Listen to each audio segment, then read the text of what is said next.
কুনতুম তা'মালুন। বলুন, তোমরা যে মৃত্যু থেকে পালায়ন পর সে মৃত্যু অবশ্যই তোমাদের মুখোমুখি হবে। অতঃপর তোমরা অদৃশ্য দৃশ্যের জ্ঞানী আল্লাহর কাছে উপস্থিত হবে। তিনি তোমাদের জানিয়ে দেবেন সেসব কর্ম যা তোমরা করতে। মৃত্যুকে আল্লাহ তাআলা জীবন সৃষ্টির পূর্বেই সৃষ্টি করেছেন, অর্থাৎ মানুষের দেহের সাথে রূহের সম্পৃক্ততার পূর্বেই তার মৃত্যুর ক্ষণ ও স্থান অবধারিত হয়েছে। তারপর দেহে রূহ সংযোজন করা হয়েছে। পবিত্র কোরআনে মৃত্যুকে সৃষ্টি করার কথাই প্রথমে বলা হয়েছে।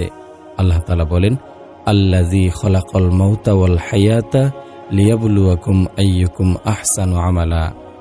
তিনি সৃষ্টি করেছেন মরণ ও জীবন, যাতে তোমাদের পরীক্ষা করেন কে তোমাদের মধ্যে কর্মে শ্রেষ্ঠ। হাদিসে এসেছে, আব্দুল্লাহ ইবনে মাসউদ রাদিয়াল্লাহু আনহু বর্ণনা করেন, রাসূলুল্লাহ সাল্লাল্লাহু আলাইহি ওয়াসাল্লাম বলেছেন, তোমাদের কাউকে তার মাতৃগর্ভে বীর্য আকারে 40 দিন বা রাত রাখা হবে। অতঃপর সেটা পরবর্তী 40-এ রক্তপিণ্ডে পরিণত হবে। তারপর পরবর্তী 40-এ গোস্তপিণ্ডে পরিণত হবে। তারপর তার কাছে ফেরেশতা পাঠানো হবে। অতঃপর 4টি বিষয় লেখার জন্য তাকে নির্দেশ দেওয়া হবে। তারপর ফেরেশতা ওই মানব শিশুর রিজিক, আয়ু, মৃত্যুকাল, আমল ও হতভাগ্য বা সৌভাগ্যবান হওয়া লিখবে। তারপর তার দেহে রূহ ফুঁকে দেওয়া হবে।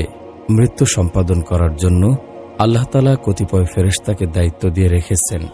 তারা নির্দিষ্ট সময়ে আল্লাহর নির্দেশনা মোতাবেক মৃত্যু কার্য সম্পাদন করে থাকেন।